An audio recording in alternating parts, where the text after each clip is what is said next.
Baik, di video ini saya akan menjelaskan kepada Anda ya, bisnis ketiga yang paling populer di dalam sebuah blog adalah dengan solo ads ya. Solo ads artinya Anda memberikan jasa pengiklanan bagi yang ingin beriklan di blog Anda ya. Anda bisa menggunakan space di widget di sini ya.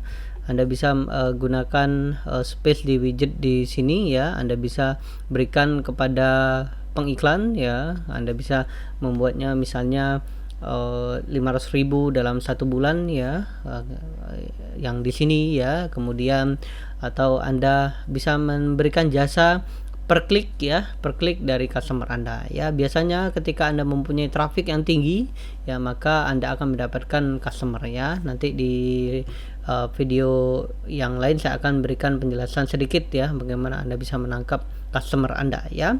Oke, untuk solo ads ini ya, solo ads ini biasanya identik dengan email marketing ya.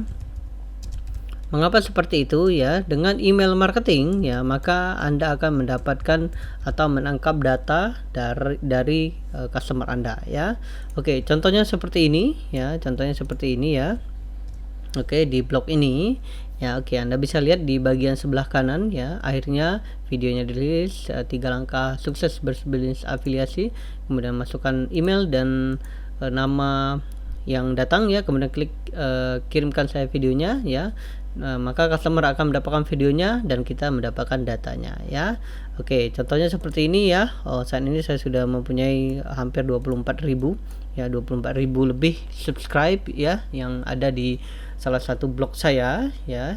Dan dengan ini saya bisa berbisnis solo ads ya.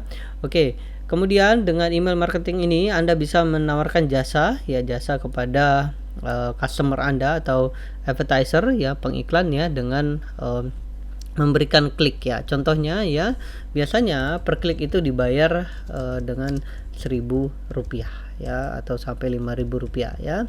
Jika Anda mengirimkan 100 klik ya, oke, 100 klik ke customer Anda atau pengiklan, maka Anda akan mendapatkan 100.000. Dan selanjutnya ya, oke, Anda bisa lihat ya, misalnya ada 24.000 seperti ini ya, maka 24.000 dikali 1.000 maka Anda akan mendapatkan 2.500.000 ya, dan seterusnya ya. Maka Anda bisa menawarkan jasa ini kepada pengiklannya. Oke, itu adalah sedikit tentang solo ads ya, solo ads tentang bisnis yang paling populer menggunakan blog ya.